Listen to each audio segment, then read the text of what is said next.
नमस्कार दर्शक बंधु आपण समस्त को मो चैनल को पुणी थे स्वागत करुचे। दर्शक बंधु आज वीडियो रे आमे जानिबा अक्षय तृतीया पूजा विधि काहींकि आमे समस्ते अक्षय तृतीया पूजा करिबा किपरि करिबा एही पूजा करिबा द्वारा कोन प्राप्ति होई थाए।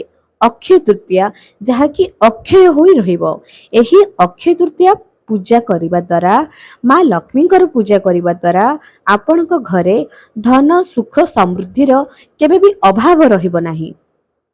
आपणक घरे माँ लक्ष्मी स्थिर भाव में बास हबो। स्थिर लक्ष्मी जो आपण माने चाहुचंती एहा प्राप्त हबो एही अक्षय तृतीया दिनर पूजा। दर्शक बंधु जेपरी आपण धनतेरस दीपावली रे माँ लक्ष्मी पूजा करती कुबेर देवता पूजा करती एही अक्षय तृतीया दिन आपण कुबेर देवता सहित लक्ष्मी नारायण पूजा करिवे। एहा द्वारा आपणकर घरे केबे भी सुख समृद्धि वैभव्यर अभाव रहिबो नाही। मु आज आपण मानकु अक्षय तृतीयार पूजार नियम बताइबी। जदि आपण माने पूर्व वर्ष एही पूजा करि नाहंती एही वर्ष एही पूजा निश्चय करंतु। आपण माने देखिबे एही अक्षय तृतीया 2025 अक्षय तृतीया ठारू 2026 अक्षय तृतीया गोटे वर्ष भितरे आपणकर केते घरर उन्नति होउची समृद्धि केते धीरे धीरे बढ़िबारे लागिची। आपण माने एहाकु निश्चय अवलोकन करि पारिबे। एबे दर्शक बंधु चलंतु आमे आज जानिबा जे अक्षय तृतीया पूजार प्रकृत नियम सरल नियम जहा कि गोटे गृहिणी निश्चित करि पारिबे। जदि आपण माने मध्य माँ लक्ष्मी को मानुचंती एही वीडियो को शेष पर्यंत देखंतु एवं चैनल को सब्सक्राइब करी पाखर थिबा बेल आइकन को प्रेस करंतु। पूजाटी एते सरल जे कोनोसी भी महिला एहाकू करि पारिबे। स्थिर लक्ष्मी पाई एही पूजाटी थरुटी निश्चय करंतु। एबे दर्शक बंधु 30 एप्रिल बुधवार दिन 2टा पूर्वरु सरी जाउची अक्षय तृतीयार तिथि। जेहेतु बुधवार दिन सकाळ समय रे तृतीया तिथि पडुची अक्षय तृतीया पर्वटी आमे बैशाख मासरे पालन करूअछे। एही दिनटी को माँ लक्ष्मी को पूजा करा जाए। ता सहित अक्षय तृतीया काहेकि पालन कर जे या ऊपर भी कालीर वीडियो रे आपण माने देखि पारिबे एवं घर को केउ जिंस आनिबा द्वारा घरे समृद्धि होई थाए या ऊपर भी एक वीडियो ऑलरेडी मो चैनल रे अपलोड होई सारिची। आपण माने थरुटी सेही वीडियो को देखि दियंतु। दर्शक बंधु एही वीडियो को बहु मात्रा रे शेयर करंतु जा द्वारा अन्य माने मध्य जे कि माँ लक्ष्मीकर कृपा पाइबा पई चाहेबे से माने एही वीडियो को देखि करी निश्चय एही वर्ष अक्षय तृतीया पूजाटी निज घरे लक्ष्मी प्राप्ति उद्देश्य रे निश्चय करि पारिबे। प्रथमे दर्शक बंधु आपण त ब्रह्म मुहूर्त उठी जिवे निज घर ठाकुरंकर पूजा पूजी त निश्चय करि देबे। एहा परे केउ जिनिस घर को आनिले शुभ या ऊपर कालीर वीडियो थरे देखि दियंतु। सेही जिनस सबको अक्षय तृतीया दिन निश्चय निज घर को नेकी आसंतु। अक्षय तृतीया दिन जदि आपण घर को अट्टा चीनी जदि किछि सुना आनंती ता सहित अक्षय तृतीया दिन जदि आपण माने निज घर को चावल किणी करी आनंती आपणको घरे केबे भी धनर अन्नर अभाव रहइबो नाही। केबे भी खाद्यर अभाव रोसे घरे रहिबो नाही। माँ लक्ष्मीकर कृपा सब बेले रहिथिबो। एही अक्षय तृतीया पूजाटी अक्षय तृतीया पर्वटी एते महत्वपूर्ण अटे। एबे दर्शक बंधु प्रथमे आपण माने कोन करिवे निजे चावल खीर प्रस्तुत करिवे। गाईर क्षीर रे शुद्ध गाईर क्षीर रे चावल खीर प्रस्तुत करिवे। जदि आपण को गाय क्षीर मिलु नाही ठीक अछि आपण पॉकेट क्षीर रे करि पारंती जेउठी मिलु नाही से कोन करि पारिबे अबा तेनु आपण माने एहा को निश्चय करि पारिबे। चावल खीर प्रस्तुत करिवे। खीर प्रस्तुत करिबा समय रे ध्यान रखिबे जे आपण काहा को गाली गुलज करिवे नाही मन रे खराब चिंता आनिबे नाही। अति पवित्र मनरे एया भाबिबे जे आज सतरे माँ लक्ष्मी मो घर को आसीबे एवं मु प्रस्तुत करिसा प्रसाद को से निश्चय ग्रहण करिवे। एमिति भाबी करी मनरे ईश्वरक नाम जप करी करी अति श्रद्धार सहित मां को पाई खीर प्रस्तुत करिवे। तापरे निजे बहुत भल भाबरे साज श्रृंगार हेबे।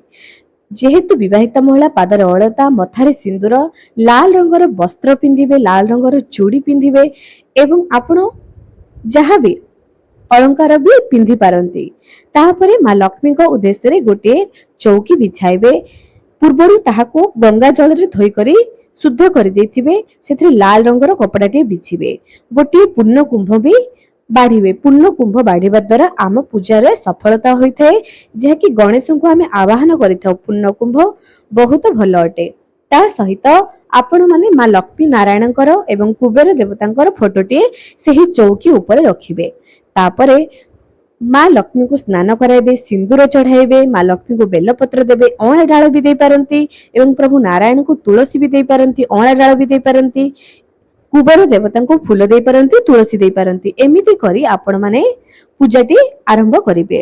ଧୂପ ଦୀପ ନୈବେଦ୍ୟ ଯାହା ଆପଣଙ୍କ ପାଖରେ ଅଛି ତାହା ଆପଣମାନେ ନିଶ୍ଚୟ ଦେବେ।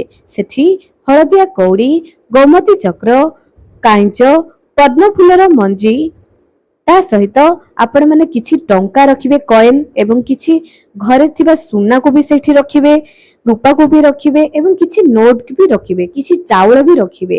ଏହାକୁ ଲକ୍ଷ୍ମୀ ବୋଲି କୁହାଯାଏ। ଏହି ସବୁକୁ ଟିକେ ଗଙ୍ଗା ଜଳ ପକାଇବେ ଏବଂ ଶୁଦ୍ଧ ଜଳରେ ଫୁଲ ଚଢାଇବେ। ଶୁଦ୍ଧ ଜଳରେ ଯେଉଁ ଗଙ୍ଗା ଜଳ ଏବଂ ଗୋଲାପ ଫୁଲ ଟିକେ ପକାଇଥିବେ ତାହାକୁ ଚାରିପଟେ ଟିକେ ସିଞ୍ଚନ କରିଦେବେ। ଲକ୍ଷ୍ମୀଙ୍କର ବୀଜ ମନ୍ତ୍ରକୁ ଜପ କରି କରି ଆପଣ ଏହାକୁ କରିବେ। ତାପରେ ଲକ୍ଷ୍ମୀଙ୍କର ଗାୟତ୍ରୀ ମନ୍ତ୍ର ପାଠ କରିବେ। ଏବେ ଦର୍ଶକ ବନ୍ଧୁ ଆପଣମାନେ ତାପରେ କଣ କରିବେ, ମା ଲକ୍ଷ୍ମୀଙ୍କ ପାଖରେ ପାଇଁ ଗୋଟିଏ ସ୍ଫଟିକର ମାଳା ଆଣିବେ। ସେହି ସ୍ଫଟିକର ମାଳାରେ ଯେପରି 108ଟି ଗଣ୍ଠି ଥିବ ଏବଂ ତାହାକୁ ଆପଣ ଗଙ୍ଗା ଜଳରେ ଧୋଇଦେବେ। ସେଠି ଓମ୍ ଲକ୍ଷ୍ମୀ ନାରାୟଣ ନମଃ ବା ମହାଲକ୍ଷ୍ମୀଙ୍କର ବୀଜ ମନ୍ତ୍ରକୁ ଆପଣମାନେ ଜପ କରିବେ, ଯାହାକି ଆପଣମାନେ ସ୍କ୍ରିନରେ ବି ଦେଖିପାରିବେ। ମା ମହାଲକ୍ଷ୍ମୀଙ୍କର ବୀଜ ମନ୍ତ୍ର ଆପଣ 108 ଥର ଅକ୍ଷୟ ତୃତୀୟ ଦିନ ସ୍ଫଟିକ ମାଳାରେ ଜପ କରିବେ। ମା ଲକ୍ଷ୍ମୀଙ୍କ ପାଇଁ ଆପଣମାନେ ଯେଉଁ କ୍ଷୀରି ପ୍ରସ୍ତୁତ କରିଥିଲେ ତାହାକୁ ରୂପା ଗିନାରେ ବାଢିବେ। ଏହା ଦ୍ୱାରା ମା ଲକ୍ଷ୍ମୀ ବହୁତ ପ୍ରସନ୍ନ ହୋଇଥାନ୍ତି। ରୂପା ଗିନାରେ ମା ଲକ୍ଷ୍ମୀଙ୍କ ପାଖରେ ସେହି କ୍ଷୀରିକୁ ବାଢିଦେବେ। ପ୍ରସାଦ ସ୍ୱରୂପ ଆପଣମାନେ ଯେଉଁଠାରେ ଦୀପ ଲଗାଇବେ ସେହି ଜାଗାକୁ ଫୁଲରେ ବହୁତ ସୁନ୍ଦର ଭାବରେ ସଜାଇବେ। ମା ଲକ୍ଷ୍ମୀଙ୍କୁ ପଦ୍ମ ଫୁଲ, ଗୋଲାପ ଫୁଲ ନିଶ୍ଚୟ ଦେବେ। ତା ସହିତ ନାରାୟଣଙ୍କୁ ବି ପଦ୍ମ ଫୁଲ ବହୁତ ପ୍ରିୟ ଅଟେ। ବନି ବନିକାର ଫୁଲ ଆଣି ସେହି ଜାଗାକୁ ଅତି ସୁନ୍ଦର ଭାବରେ ସଜାଇ ଦେବେ ଏବଂ ଝୁଣା ଧୂପ ଦୀପ ତ ଦେବା ପାଇଁ ଜମା ବି ଭୁଲିବ ନାହିଁ। ଇତର, ଗୋଲାପର ଇତର ଯାହାକି ପୂଜା ଦୋକାନରେ ମିଳିବ। ମା ଲକ୍ଷ୍ମୀଙ୍କୁ ଇତର ବହୁତ ପ୍ରିୟ ଅଟେ, ତେଣୁ ସବୁବେଳେ ମା ଲକ୍ଷ୍ମୀଙ୍କର ପୂଜାରେ ଗୋଲାପର ଇତର ନିଶ୍ଚୟ ଲଗାଇବେ ଏବଂ ଟିକେ ହଳଦୀ ବି ସେଠାରେ ସିଞ୍ଚନ କରିଦେବେ।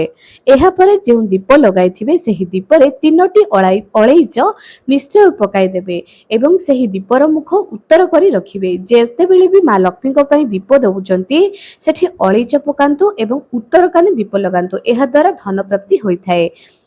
ଏବଂ ଦର୍ଶକ ବନ୍ଧୁ ଏତିକି କରିସାରିବା ପରେ ମା ଲକ୍ଷ୍ମୀଙ୍କର କନକଧାରା ସ୍ତୋତ୍ରମ୍ ଶ୍ରୀ ସୂକ୍ତମ୍ର ପାଠ କରନ୍ତୁ।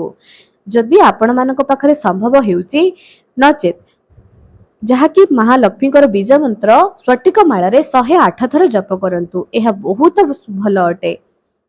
ଏତିକି ପୂଜା କରିସାରିବା ପରେ ଦୀପାବଳିରେ ଯଦି ଆପଣମାନେ ଧନଦାୟକ ଲକ୍ଷ୍ମୀ ପୋଟଳି ପ୍ରସ୍ତୁତ କରିଥିବେ ତାହାକୁ ବି ରଖିବେ ଏବଂ ତାହାର ପୂର୍ବ ଭଳି ସେ ସବୁକୁ ଗଙ୍ଗା ଜଳରେ ଧୋଇ କରି ପୁଣି ଥରେ କପଡାରେ ବାନ୍ଧି କରି ମା ଲକ୍ଷ୍ମୀଙ୍କ ପାଖରେ ରଖିବେ। ଦୀପ ଧୂପ ଆଳତି କରିବେ। ମା ଲକ୍ଷ୍ମୀଙ୍କୁ ନିଜର ମନର କଥା କହିବେ, ନିଜ ଘରର ସୁଖ ସମୃଦ୍ଧି ମାଙ୍କୁ ଜଣାଇବେ। ଯେତେ ପାରିବେ ସେତେ ସୁନ୍ଦର କରିବେ। ଘର ସେଦିନ ବହୁତ ସଫାସୁତୁରା ରଖିବେ ଏବଂ ଚାରିଆଡେ ଧୂପ ଦୀପ ବି ଲଗାଇବେ। ନିଜ ମୁଖ୍ୟ ଦ୍ୱାରକୁ ବି ନିଶ୍ଚୟ ସଜାଇବେ ଏବଂ ସକାଳୁ ସକାଳୁ ଯେତେବେଳେ ଏହି ପୂଜା ଆରମ୍ଭ କରିବେ ତା ପୂର୍ବରୁ ନିଜର ଘରର ଏରୁଣ୍ଡି ବନ୍ଧରେ ଆପଣମାନେ ଦୁଇପଟେ ହଳଦୀର ସ୍ୱାସ୍ତିକ କରିବେ। ଏରୁଣ୍ଡି ବନ୍ଧରେ ସ୍ୱାସ୍ତିକରେ ଯେପରି ରଙ୍ଗୋଲି କରୁଛନ୍ତି ସ୍ୱାସ୍ତିକ ରଙ୍ଗୋଲି କରିବେ ହଳଦୀରେ। ଏପରି କରିବା ଦ୍ୱାରା ମା ଲକ୍ଷ୍ମୀ ବିଶେଷ କୃପା ପ୍ରାପ୍ତ ହୋଇଥାଏ। ମା ଲକ୍ଷ୍ମୀଙ୍କୁ ଯେଉଁମାନେ ଏରୁଣ୍ଡି ବନ୍ଧ ବା ଦହଲିର ପୂଜା କରନ୍ତି ତାଙ୍କୁ ବହୁତ ପ୍ରିୟ ଅଟେ। ମା ଲକ୍ଷ୍ମୀ ବହୁତ ପ୍ରସନ୍ନ ହୋଇଥାନ୍ତି ତାହାର ପୂଜା କରିବା ଦ୍ୱାରା ଏବଂ ସେଠି କିଛି ଲାଲ ପୁଷ୍ପ ଲଗାଇ କରି ନିଜର ମୁଖ୍ୟ ଦ୍ୱାରକୁ ସଜାଇବେ। ଆମ୍ବର ତୋରଣ ବି ସେହି ଦିନ ଘରେ ଲଗାଇବା ଦ୍ୱାରା ଶୁଭ ମନେ କରାଯାଏ। ଦର୍ଶକ ବନ୍ଧୁ ଏହି ଦିନ ଆପଣମାନେ କୌଣସି ବି ଲକ୍ଷ୍ମୀ ନାରାୟଣ କିମ୍ବା ରାମଙ୍କର କୃଷ୍ଣଙ୍କର ମନ୍ଦିରକୁ ଯାଇ ପୂଜା କରନ୍ତୁ। ଗୋଟାଏ ଦୀପ ବି ଦାନ କରନ୍ତୁ। ଅକ୍ଷୟ ତୃତୀୟା ଦିନ ଦାନ ଦେବା ସବୁଠାରୁ ଶ୍ରେଷ୍ଠ ମନେ କରାଯାଏ। ଅକ୍ଷୟ ତୃତୀୟା ଦିନ ଆପଣ ଯେତେ ପୂଜା କରିବେ ତାହା ଅକ୍ଷୟ ହୋଇ ରହିବ। ଯାହା କରିବେ ଅକ୍ଷୟ ହୋଇ ରହିବ ଏବଂ ସବୁଠାରୁ ବଡ଼ କଥା ହଉଛି ଯେ ଦାନ ଦେବେ। ଦାନ ଦ୍ୱାରା ବହୁତ କିଛି ଆପଣ ମାନେ ପ୍ରାପ୍ତ କରିପାରିବେ। ଏବେ ଦର୍ଶକ ବନ୍ଧୁ ଏହି ପୂଜାଟି କରିସାରିବା ପରେ ଆଳତି କରିବେ। ଆଳତିକୁ ପୁରା ଘର ସାରା ବୁଲାଇବେ। ତାପରେ ମୁଖ୍ୟ ଦ୍ୱାରକୁ ବି ନେବେ। ଘରର ପ୍ରତ୍ୟେକ ସଦସ୍ୟଙ୍କୁ ଆଳତି ଗ୍ରହଣ କରିବା ପାଇଁ କହିବେ ଏବଂ ପ୍ରଭୁଙ୍କ ପାଖରେ କ୍ଷମା ଯାଚନା ବି କରିବେ। ଯଦି ଆପଣମାନେ ପାଚିଲା ଫଳ ବି ଲଗାଇବେ ଏହା ବି ବହୁତ ଭଲ କଥା। ଏବେ ଦର୍ଶକ ବନ୍ଧୁ ଆଶା କରୁଛି ଏହି ନିୟମଟି ଆପଣମାନେ ନିଜ ଘରେ ନିଶ୍ଚୟ କରିବେ ଏବଂ କରିବେ କି ନାହିଁ କମେଣ୍ଟ ସେକ୍ସନରେ ନିଶ୍ଚୟ ଜଣାଇବେ। ଆଜି ପାଇଁ ରହିଲି, ପୁଣି ଦେଖାଇବ ଆଗାମୀ ଏକ ସୁନ୍ଦର ଭିଡିଓରେ।